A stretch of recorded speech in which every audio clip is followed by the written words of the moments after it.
Hello everyone, welcome to WGBS TV Live, brought to you by supermanhomepage.com. My name is Steve Eunice. In this, our February 20th, 2018 show, we're going to be covering a range of topics, including stuff happening with the Justice League movie coming out on Blu-ray DVD. We're going to be talking about some of the Funko Pop figures that have been announced, and we're going to be talking all the celebration stuff happening with Action Comics 1000. And to let you know, we'll also be turning to you to take your questions and comments on any particular Superman topic you would like to discuss. And to let you know how all that works, let me introduce you to my co-host, Michael Bailey. Hey, Mike. Hey, Steve. Now, obviously, everybody is tuning in live via Facebook to watch tonight's show. Below that video, we invite you to join in and chat with fellow fans. You can post your comments and ask us questions. Steve and I will be keeping an eye on those comments throughout the show, so don't be shy. Get involved. We really want to hear from you.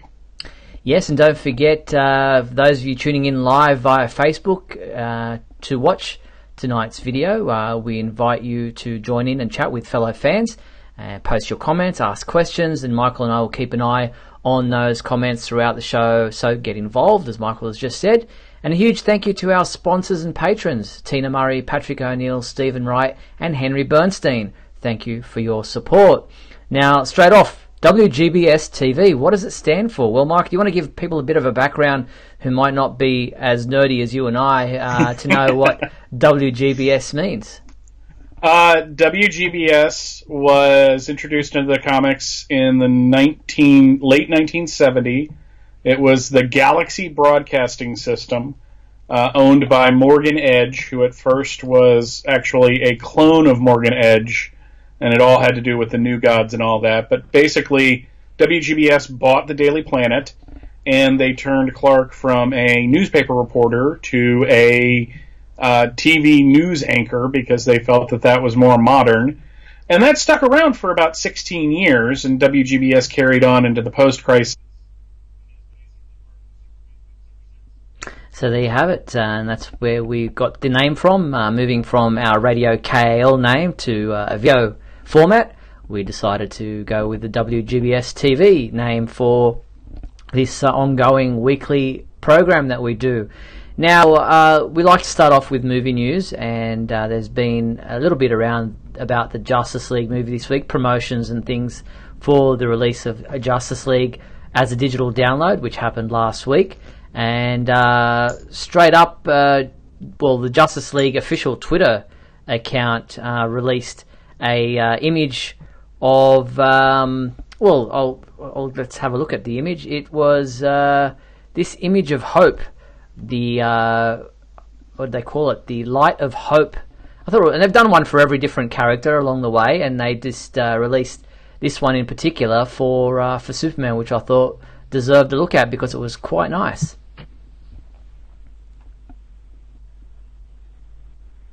Yeah, too. I thought that their job of having. Let me rephrase that. I can speak, I promise. I think they're doing a better job promoting the film now that the cat is out of the bag, that Superman's in it, than when they were trying to keep it all on the down low that he was part of the film.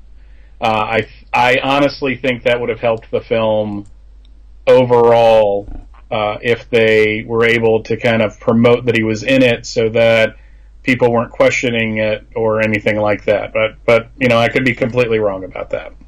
I thought it was a great image, and with everything that was happening with the promo of the movie before the film came out, minus Superman, it's nice to finally see all this stuff happening with the Superman image in there, including what's coming with Manta Labs. They've got getting in on the action with these steelbooks, and they've come up with a steelbook of their own, which I'll show you right now. The steelbook from Manta Labs has this particular look to it.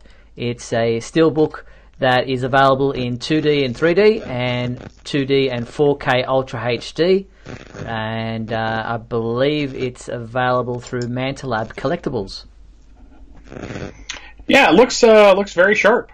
I've been impressed with just about everything that they've been releasing recently with the Justice League stuff. I think these Steelbooks and like I said, all the other stuff has just been a lot more exciting because now it's not if Superman's going to return. We know he is, so now we as Superman fans can get in on the fun a little more because he was kept out of so much of the merchandising art. Yeah, he was, and it's good to see them doing that for these steelbooks and other editions that are coming out. So that was Mantalab getting in on the action. There really isn't anything else involving the Justice League movie or movie news in particular, except one animated movie that was announced today from Warner Home Video, and that was the upcoming Lego DC Superhero Girls Supervillain High animated film, which, I know, DC Superhero Girls, it's a big thing that's happening now with that side of that phenomenon. It's just picked up. They've got the little online animated shorts that they're doing. They've done a number of animated films. This is the second Lego version of the DC Superhero Girls animated films. And we have the trailer, which I will play right now to check out the this upcoming DVD. Just a second. Come see the match. Let's get it out of the way. Let's do it here. Come see the match all matches. Come on, team. Let's show 'em what we have. You four are still undefeated. Only by cheating. There is no fair in fighting, Cheetah. There's a new school in town. Finally, a chance to show what we can really do. Something smells funny, and I intend to find out what it is. All right, ladies, show us what you've got. I was hoping you'd say that. Their new school isn't for superheroes, it's for supervillains. You are being used by your new school to commit crimes. That's not very funny. We've all been fighting against each other for so long. But what happens when we fight together? Superhero hide and seek! Lego DC Superhero Girls Supervillain High. Look for it on DVD and digital.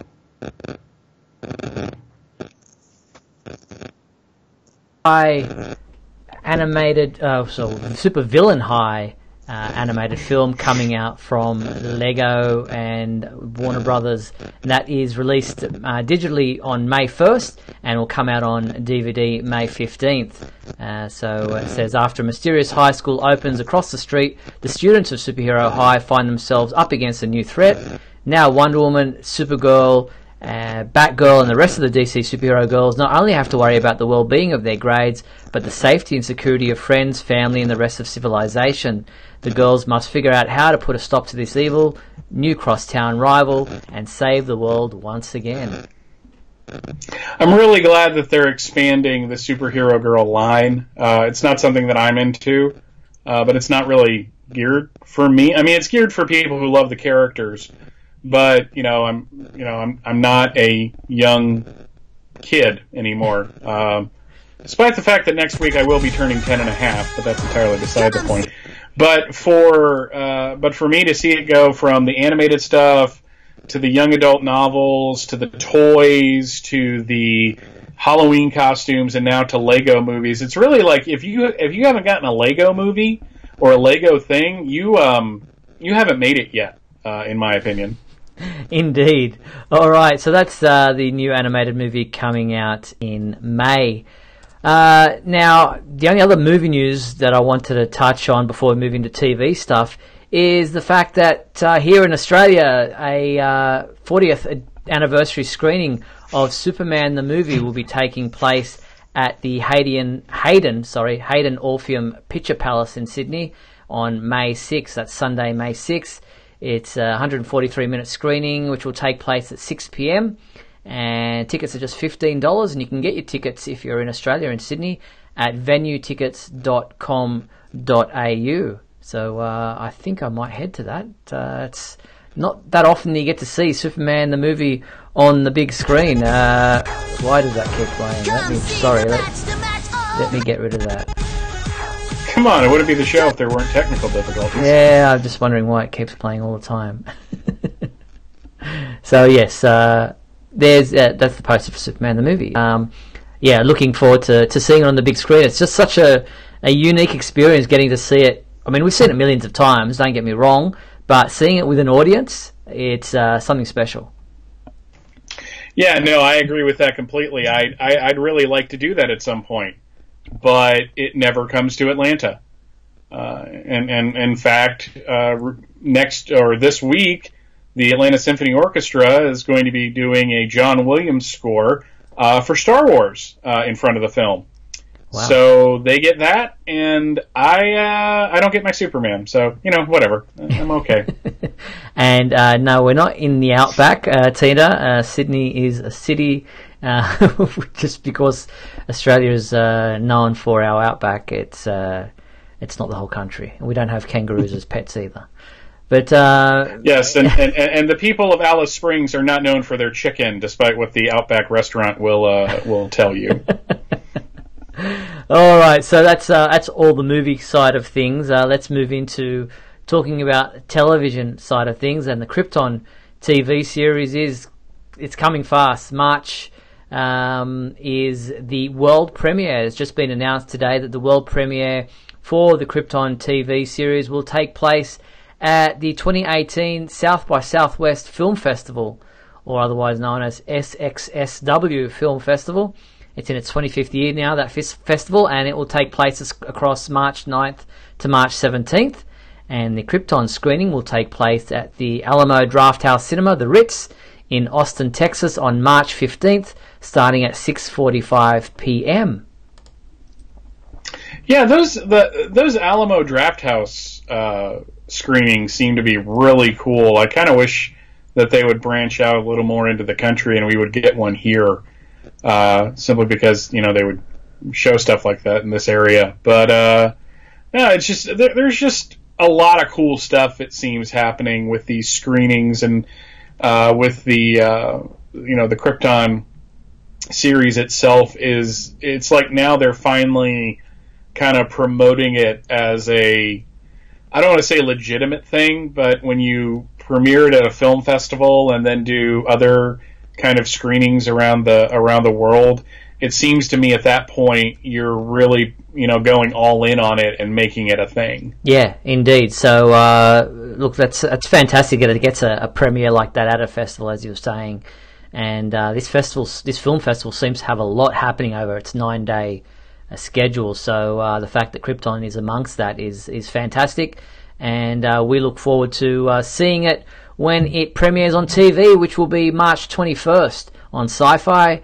Believe it's at 10 p.m. So and if the world premiere information is anything to go by, 6:45 to 8:15 p.m. gives it an hour and a half running time. So the pilot looks like it might be a hefty showing. That sounds about right. Usually it's about an hour and a half with like 30 minutes for commercials now. So they also released a series of new posters. We've got different character posters. This is obviously Segel, played by Cameron Cuff, the legendary Man of Steel's grandfather, who is faced with a life and death conflict: save his home planet or let it be destroyed in order to restore the fate of his future grandson. So that's an interesting one there. Then we've also got, where is the next one? We've got House of Zod, which is the image of Lyta Zod, played by Georgina Campbell. It says she's torn between proving herself worthy of the Zod name and her innate desire to help and heal the people of Krypton. And then we also have Dev M. Says here that Dev M, played by Aaron Pierre, is a Sagittari who has always relished his role as a protector. Sagittari, is that some kind of a name that we're supposed to know? I'd have to do some research on that. It might be one of those like sections of Krypton from the pre-crisis era, and it's been a while since I've looked at those maps. which sounds like I've done that before, which I have.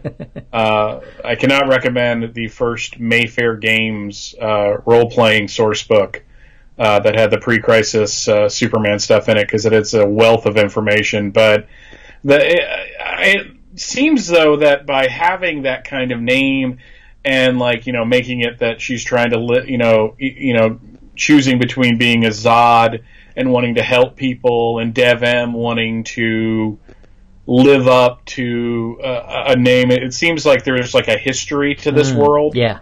So it feels lived in, whereas they're not just kind of doing it static, which I kind of like. I like world building.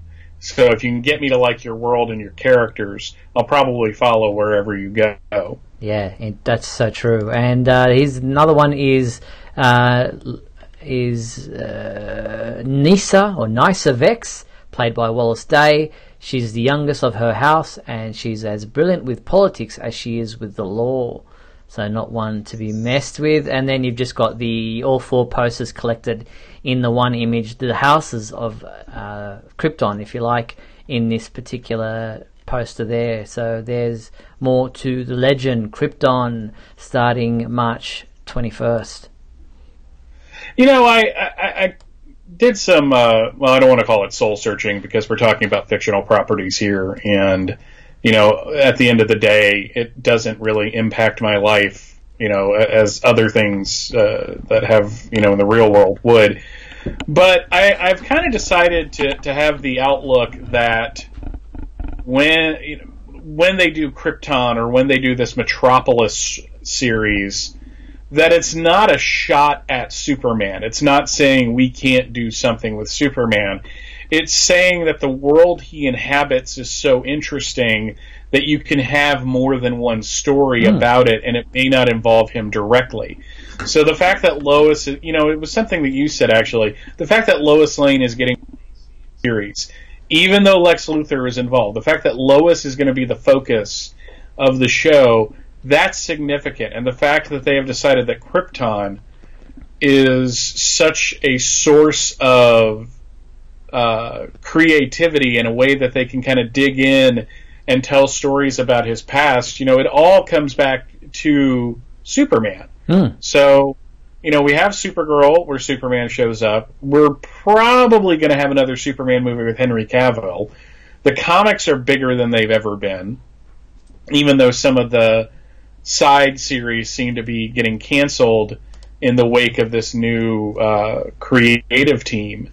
You know, I've just decided not to be pissy about it anymore, I guess is the best way to say that. Oh, good point. And yeah, it just shows the wealth of material that is there in the world of Superman, and the recognition that it has, that we can do a Krypton TV series, we can do a Metropolis series, and it doesn't always have to involve Superman for it to be something that is worth watching or worth making.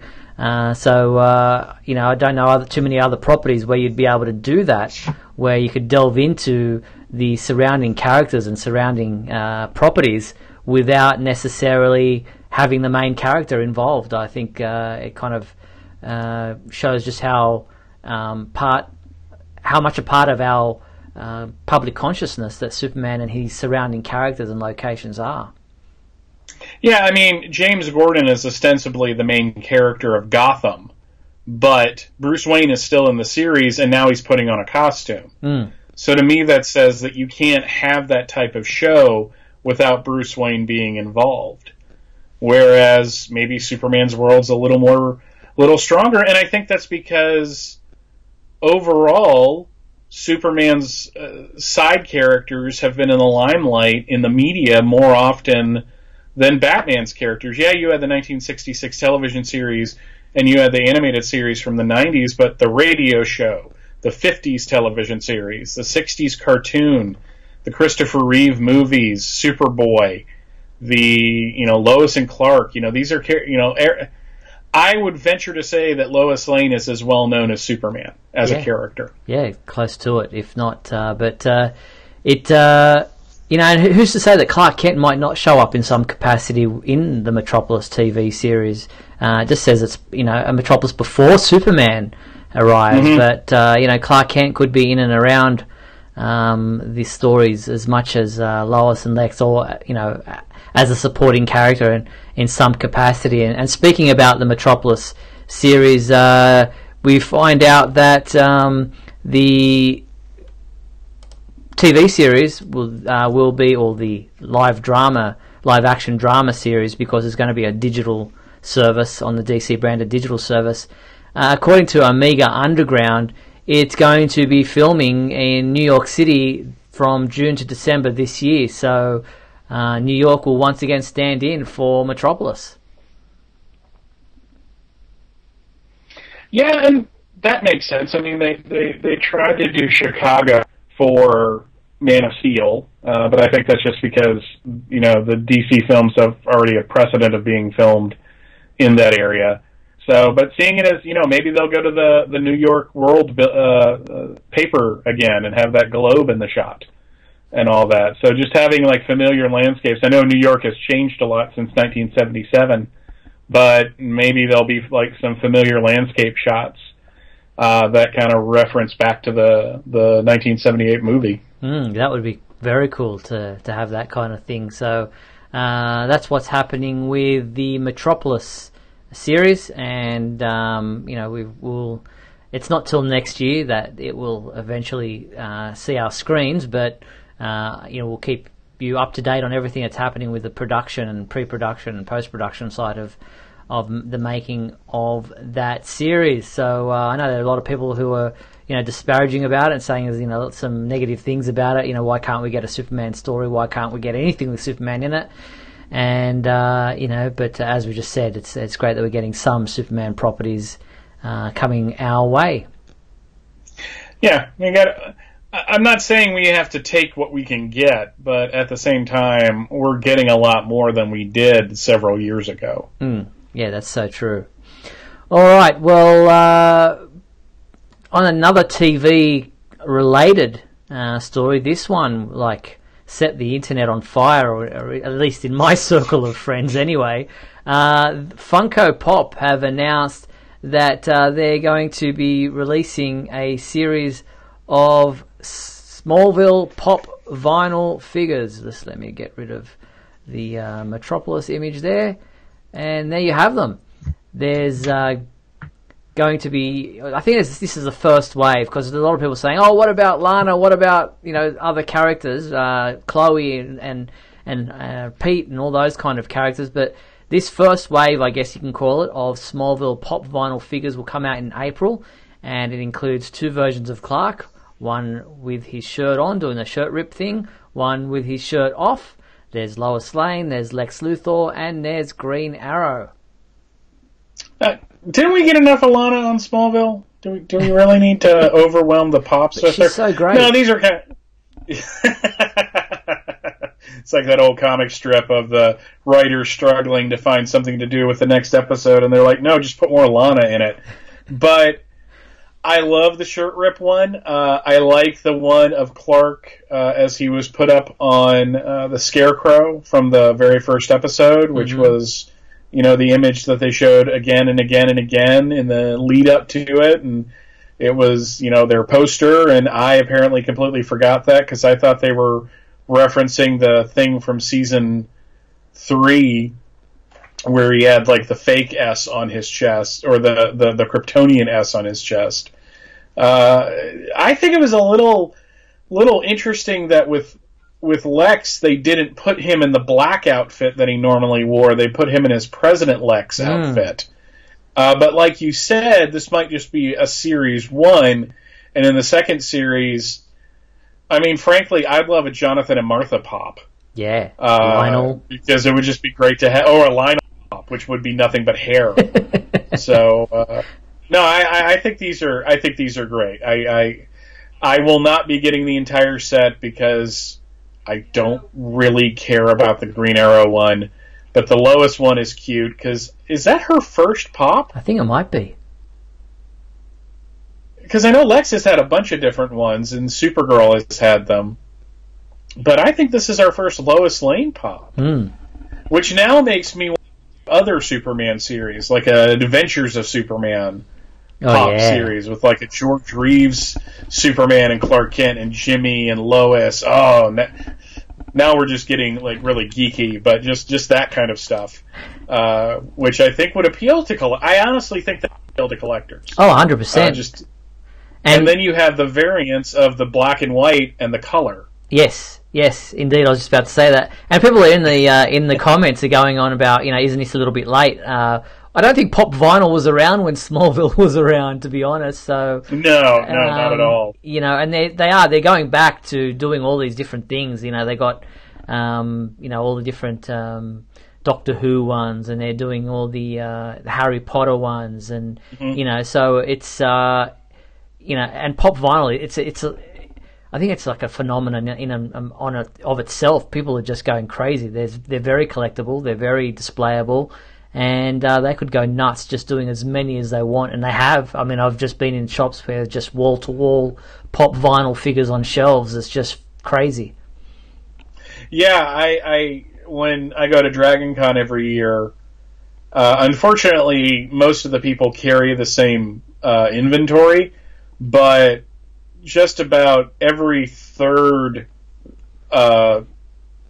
vendor has like a wall of pops.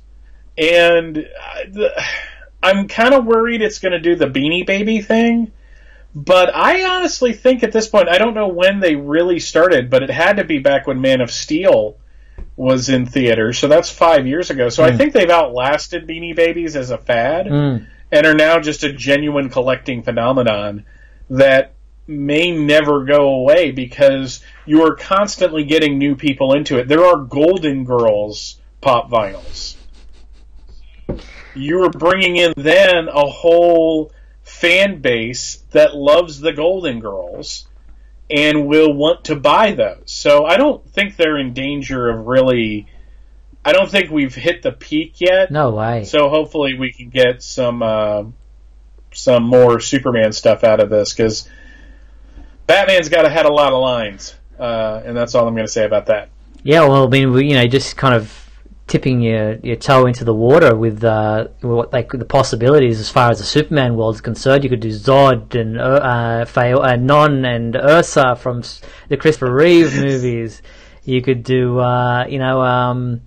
what's his name, Superman 4, the Nuclear Man. There's just so many things you could do with the pop vinyl ideas. Mark in the comments is asking, where are the Golden Girl ones, Michael? I think they're already out. You should probably be able to find them on Amazon or eBay, or if you have like a Books A Million or a place that sells pops, I think they're there already. Wow. If they haven't come out, they're coming out very soon. But see, this is my point. Mark, who's here for Superman, hears Golden Girls and gets really excited. Well, there you have it. So they're the Smallville pop vinyls. You can pre-order them through the Superman homepage website now. Do that. They're very affordable. $10.99 each is the price that we've got there on the website. So check them out. All right, well, we're at the halfway point of tonight's program. So we're going to take a quick break, play some messages, and then come back on the flip side to talk about some more figurines, some posters, some Action Comics celebrations, comic book stuff, and so much more. And don't forget, if you do want to get involved in our show, then you can call in via Skype. We'll look for Superman homepage on Skype, and we will endeavour to take your call in the second half hour of tonight's show. We'll be back right after these messages.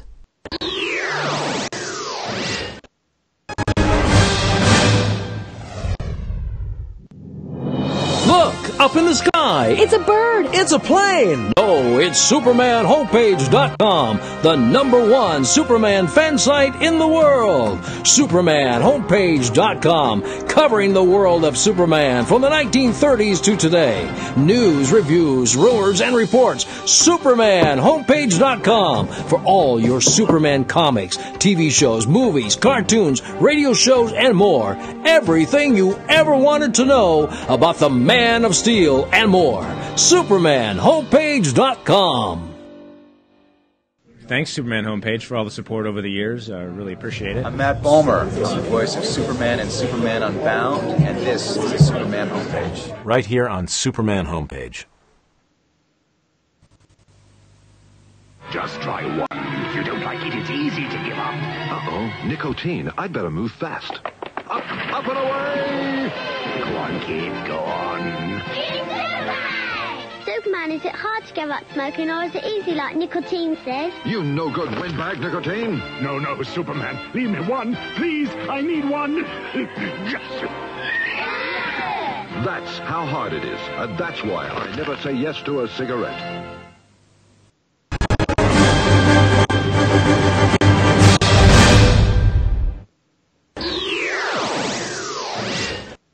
And we're back on WGBS TV Live, where, yes, never say yes to a cigarette. I have a good friend who grew up in the UK and never started smoking because of those commercials. There you go. So they worked. On him. Tobacco industry is thriving, so I'm sure there are a bunch of people that just ignored it. So, yeah. But still, it's fun to see. It is indeed. All right, well, as I said before the break, there have been some other figurine announcements. Eagle Moss Hero Collector announced the upcoming release of their Justice League, the animated series figurines, and this full set of 7 figurines. It has Superman, Batman, Wonder Woman, Martian Manhunter, Green Lantern, The Flash, and Hawkgirl. And I'll just bring up the image of those right now. Looking for Eagle Moss. There it is. So there are those figurines, and it says here that they're, I think, 1/16th scale, and they'll come out starting in June with Superman. Well, that's appropriate. June, yes. Superman. It's his 80th birthday. No, I'm really excited about these because the Justice League and Justice League Unlimited is pretty much my favorite representation of the DC universe in other media. I think they got so much right. Even though Superman was kind of the whipping boy in the first season, they kind of righted that ship, so to speak. But no, these are great. I love the fact that that show premiered almost 17 years ago, and they're still putting out merchandise from it. It's amazing. It just keeps going from strength to strength. So, and it is phenomenal that it continues to grab the attention of fans everywhere, and with figurines and things coming out. Just looking at some of the comments on the Facebook comments. Somebody asking me if I've lost some weight. Thank you for noticing. Yeah, I've been going to the gym, so thank you. But somebody else asking about the 1966 animated series Superboy segments. Sadly, they haven't been released as yet. The 66 Superman cartoon elements of the New Adventures of Superman have been released, but the Superboy segments are still out there waiting to be released on DVD sooner or later. Yeah, I think that is the only Filmation stuff that it hasn't been released legitimately. They ran it on Boomerang, which is the sister channel to Cartoon Network, for a while there. In fact, I was just reminded the other day of the marathon that Boomerang did the week before Justice League came out, where they showed for an entire weekend nothing but the Super Friends and the Filmation stuff. So you can find it. It might be on YouTube, but it's not going to be the best of quality. Yeah. So I'm really hoping that they can get that all sorted out and get those out, because that, I think, is the only thing they haven't released in physical media outside of the later seasons of Superman and the Legion of Superheroes. So you can get those on iTunes. Yeah. It's we've got a couple of articles on the Superman homepage website about stuff that's been unreleased, and it was written a number of years ago by the late great Barry Fryman, who had so many elements of this hasn't been released yet, this hasn't been released yet, and over the years we've been able to fill in those with DVD releases. Even recently, the Static Shock season 3, I think it is, has an episode where Superman's involved, and that was one of the things had Superman property, things that hadn't been released, and now that's available on Blu-ray, DVD. So Superboy is one of those holdover things that we just haven't got released yet. I'm kind of surprised that they haven't done a Warner archive of it, considering they managed to get the later seasons of the Superboy television series out there. Maybe it's something... I doubt it's something to do with Filmation, because they've gotten everything else. So is it the estate? Is it a legal issue? Yeah, I don't think... Maybe it was back when they originally released the New Adventures of Superman 1966 stuff out on DVD. They were going through that whole court legal system thing then, but I don't think it's an issue anymore. I think it's kind of been settled, so I imagine it's probably just a... do we get around to doing it kind of thing. Yeah, I'm kind of hoping they do. There was that VHS tape back in the 80s that was released under the Superpowers imprint. Yep. But that's the only thing that was legitimately released. Legitimately. All right, well, let's move into the comic book world of Superman, and before we get into the solicitations that we just had released, DC Comics announced that they'll be doing the poster, a 27-inch by 40-inch poster, a giant poster featuring every regular issue cover of all 1,000 issues of Action Comics from 1938 to 2018, is now going to be released separately, sold separately, for $9.99. It was originally going to be part of that hardcover book, Action Comics 80 Years of Superman, but now they're going to be releasing it, selling it separately. It comes rolled in a plastic wrapper, and it's, as I said, doesn't have things like annuals and specials or variant covers and things like that, but it will have the all other 1,000 issue covers that have been released since 1938. And I'm just trying to find the poster image for you here. Yeah, I hope there aren't people complaining that the variants and such aren't there. I mean, they're putting the Action Comics weekly covers on there. I was kind of looking through the image, and I was like, okay, so they're counting those. That's kind of interesting. But more than anything, I'm glad that they're putting it out separate from the book. Yeah.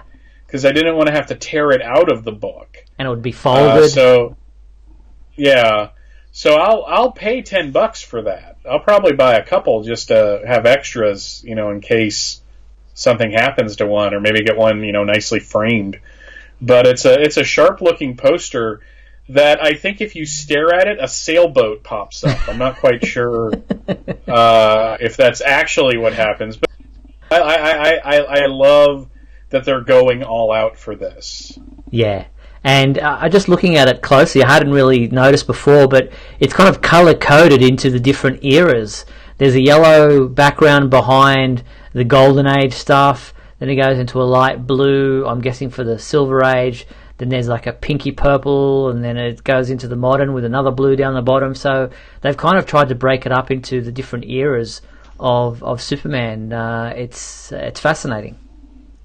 Yeah, and it's kind of funny when you look through the covers, especially the early issues, that he was on the first issue, and I'm trying to remember the exact issue number, but it was several months. I think it was 5 on the cover. Yeah. Yeah. So, and it's just like, so he wasn't the cover feature just yet, but that changed pretty quick, and he became a phenomenon, and who cares about parachuting. Et cetera, et cetera. But they did the same thing with Batman, too. The first couple issues of Detective after Batman first appeared, he wasn't on the cover. So I'm getting so excited for April. I have all the covers on order because that's just who I am. And the book, I didn't even have to ask. They just did it for me because they knew. Well, it's good customer service, really. Yeah, it is. Now, you're talking about the cover gallery that we showed of Action Comics 1000. They're going to be releasing, obviously the book reaches its 1000th issue in April, on April 18th, And today, DC Comics revealed a series of variant covers for this must-have issue, capturing the look and feel of the Man of Steel throughout different eras of his 80-year run. And let's have a look at some of those now. I'll just turn off that particular image, and let's have a look at the variant covers. We've got the 1930s cover there by Steve Rude. I love that. That looks phenomenal. Mm-hmm. Oh, yes. Steve Rude is one of those artists that can really kind of capture the Joe Shuster feel. He drew that Incredible Hulk Superman crossover, but he also did that wonderful World's Finest miniseries from 1990 with Superman and Batman. So I think he was a perfect choice for this. Then we move into the 1940s variant cover, which is by Michael Cho, and that shows Superman in the war era. Which is another fun cover. Michael Cho is another one of those artists that I think has really kind of come out. I don't want to go so far as to say he is the successor to Darwin Cook, but he has a similar feel to Darwin Cook's artwork. Yes, very cool. Then 1950s, we have Dave Gibbons' cover there, which has Superman being attacked by little green men. Which is very appropriate for the 19. Gibbons is another good choice for that because he can draw that kind of classic Silver Age looking Superman. And then we move into the 1960s variant cover, which is by Michael Allred. I'm not a huge fan of Michael Allred's art. So if I was going to have to put one kind of lower on the tier, it would be this one, except he's doing a really good impression of Kurt Swan here. Yeah, all the other different images from the different eras of Superman comic books, you know, the giant golden key for the Fortress of Solitude. You've got the Super Pets, the bottled city of Kandor. You've got Bizarro #1. You've got Laurie Lamaris and Brainiac, Lex. You know, all the different eras. Supergirl. So much there happening there in that one particular cover. Absolutely. Then we move into the 1970s, which is another phenomenal image by Jim Steranko. Who, again, he isn't a prolific comic book artist. I mean, he's thought of that way. Illustrator, and that is just, I mean, it's just a phenomenal shot of Superman and the flag. Yeah. I love the background on it, too. It's got an interesting perspective to it. Yeah, indeed. And then we move on to the they're missing the 1980s cover. It says not shown there, but that's by Joshua Middleton, so we haven't seen that one yet. But then the 1990s image is by Dan Jurgens and Kevin Nolan. Yeah, I think it's obvious that this is my favorite. Nolan has inked, or Jurgens and Nolan have worked together before. They did the Superman Aliens.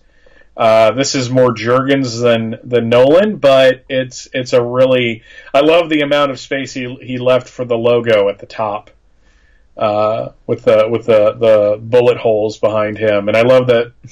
I kind of like it shows in a really subtle way that Lois was more part of his life because she's helping him take the shirt off.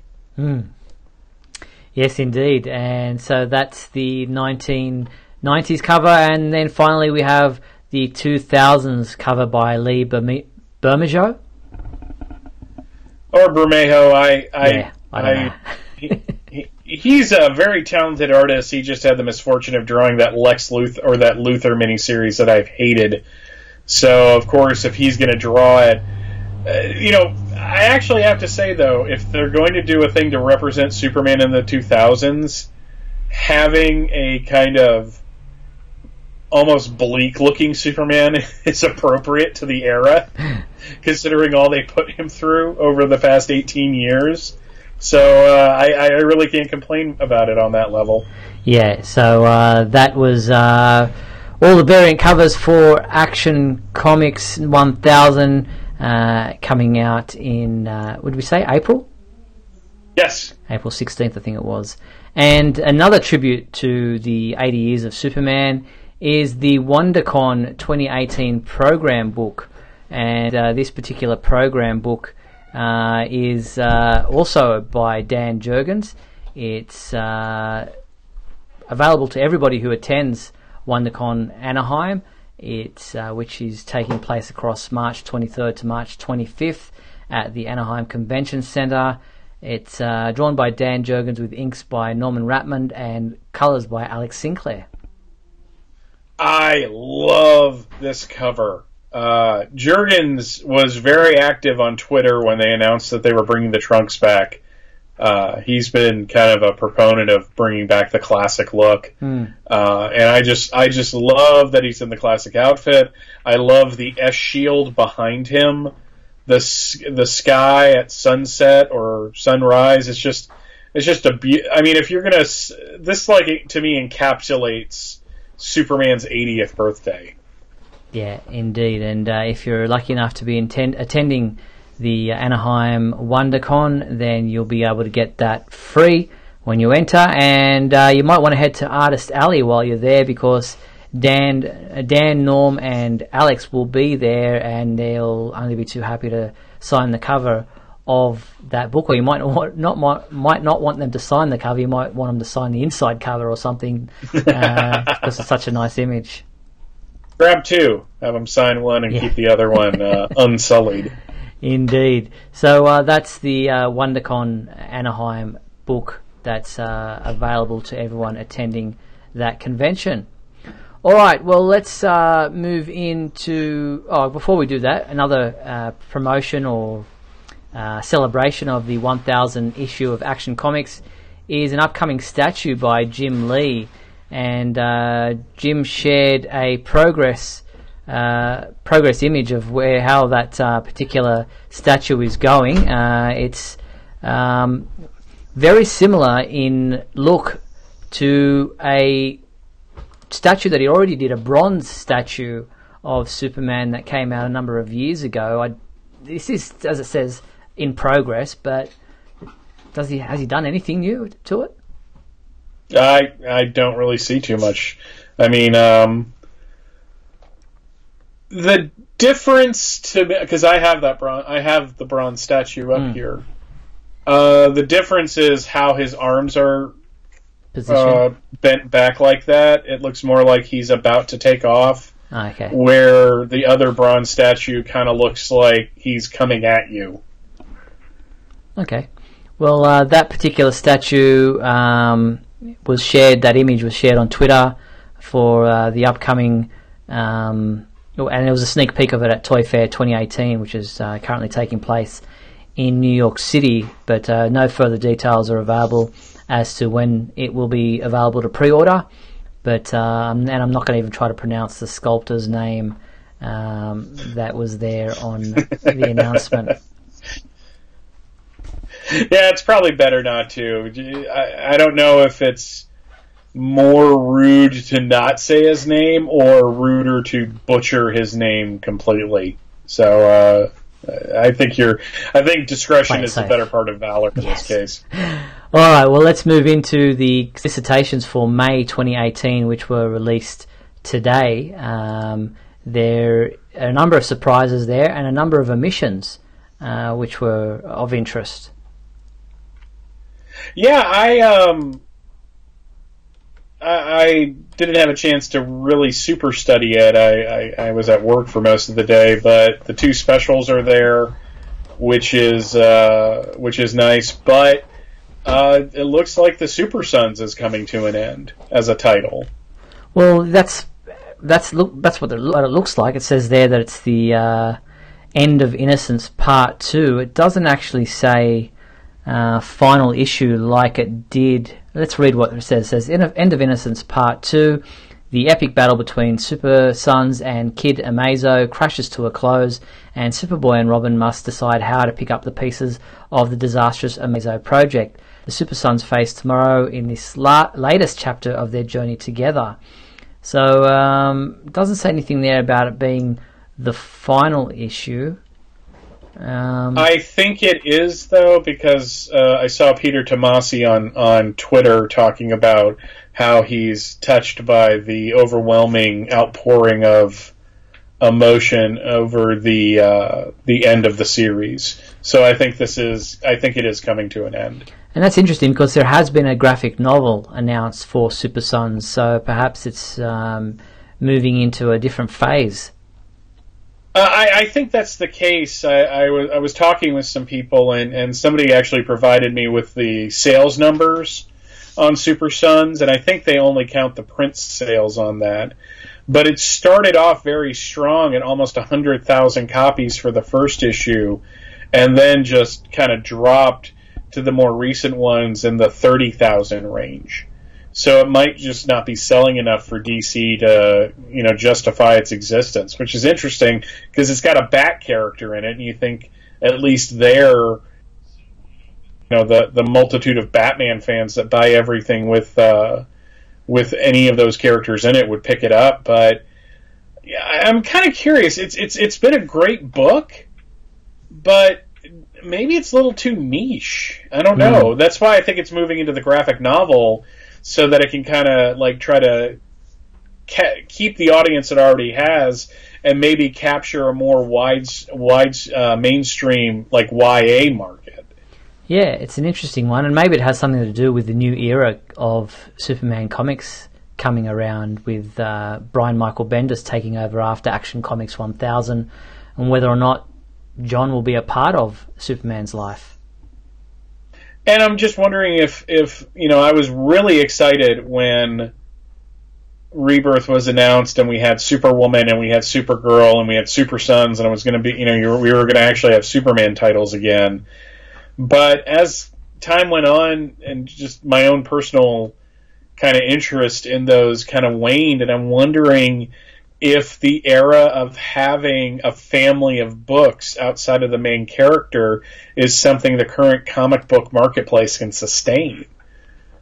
Yeah, it's an interesting discussion. We'll have to see what happens there moving forward. And I also noticed that there is no Supergirl issue in May. I don't know what the story is there. I've been looking around trying to get some detail, but just not listed for May. No Supergirl issue. And that would be weird because you have a hit television series. Yeah. Maybe it's gone on a 9-week hiatus too. You never know. All right, well, that's where things are at with the solicitations. So if you haven't checked them out, go to the Superman homepage website, and you'll see the May solicitations with all the Superman-related items, comics, and products listed there for you. But let's look back at this past week's issue of Action Comics 997, which was part 5 of the Booster Shot story. Your thoughts on this particular issue? I liked it. I'm continuing to like the storyline as it's been progressing. I love that we're getting kind of the resolution to the Zod storyline that Dan started a couple storylines back. But it's really weird to you that Zod keeps popping up in other books. I mean, he was in the Suicide Squad. Now he's currently in the Green Lantern. I mean, it's just I was just kind of blown away by the fact that a character that keeps getting killed in the adapted media keeps popping up in the comics. Yeah, he seems to be a popular one that just always raises his head from time to time within the comic books and in other people's books at that, more than probably any other Superman villain. Yeah, I mean, I guess maybe the idea of other heroes fighting a Kryptonian villain kind of lets you have the Superman going evil and the heroes having to fight him with implications of it being Superman. We're going to try to bring in Mark Lax, our regular caller, for the first time here on Skype, just trying to bring him in now and see how that works. But yeah, it was an enjoyable issue of Action Comics. Our reviewer Mario Benisi gave it a 4 out of 5 saying that it was a relatively fast read, but still an enjoyable one. So that was his review of this particular issue, and the variant cover for this was also one that was quite impressive as well. Yeah, absolutely. I actually, it just arrived today. I had to find a alternate source. I wanted it in my collection. Yeah, well, not having any luck getting Mark in on that, so might just leave Mark for this week, and hopefully we can get through the process of getting him on next week. Unless I'm mistaken, and he's there. It says Skype hung up on him, so sorry. Sorry about that, Mark. Hope to get you on next week when we can have a little bit more chance of working out the Skype issues with this new format of the show. But beyond that, the other news that I wanted to touch on was that here in Australia Post coming out with an 80th anniversary stamp pack for Superman for his 80-year history, and it's got different images of Superman throughout the different eras, and that will be coming out on March 13th, and each sheet is only $12 each, so it's something that stamp collectors in Australia or Superman fans might want to have a look at. Yeah, I'm kind of glad that y'all are getting that. I remember back in 2013, Canada had some really cool stamp postage stuff coming out that Patrick sent me. So it's kind of interesting. I love the art for the to promote it. You get the alternate cover to, or the cover to Superman Reborn, and then another cover that's kind of a takeoff of Action Number 1. So that looks really cool. How many are you going to be picking up? Yeah, I'll have to have a look and see. They did a Justice League sheet not that long ago for the movie, and I was lucky enough that the Australia Post people sent me a sheet to review and have a look at. So try to see what my contact there has in store for me. See, sometimes being in Australia does pay off, just not from really time in to other time. areas. No, that's right. To do with the site. Yeah, that's true. Well, we're just about done for time for tonight's show, but before we do sign off, I'd like to thank everyone for watching tonight's episode of WGBS TV Live, and once again thank everyone in the comments there chatting with us live on Facebook, and a big thank you to you, my co-host Michael Bailey. Thanks, Mike. Pleasure as always, Steve. This has been another successful attempt at this new Facebook format, so it's been a lot of fun. Yeah, we're getting there. I think within a week or two we'll have the format nailed down, and we'll be able to look a little more polished. Yeah, and kind of like how the live show went in audio. Yeah, exactly. And a huge thank you to our sponsors and patrons, Tina Murray, Patrick O'Neill, Stephen Wright, and Henry Bernstein. And if you want to sponsor our show, please head to patreon.com/Superman homepage. Now, the complete 1 hour video of tonight's show will remain available on the Superman homepage website and our Facebook page. If you'd like to look back at what happened, perhaps you missed part of the show, you'll be able to watch it in full on both Facebook and our website. But we'll be back next week on Tuesday, February 27th with Scotty V. He'll be joining us for our monthly chat, and that'll be interesting to have a three-way video chat there next week, and that's at 7:30 p.m. Pacific Standard Time for another edition of WGBS TV Live. Look forward to talking with you then. Until then, be sure to check out supermanhomepage.com for all your daily news updates on everything surrounding the Man of Steel. I'm Steve Eunice on behalf of myself and Michael Bailey. Thanks for watching WGBS TV Live, brought to you by supermanhomepage.com.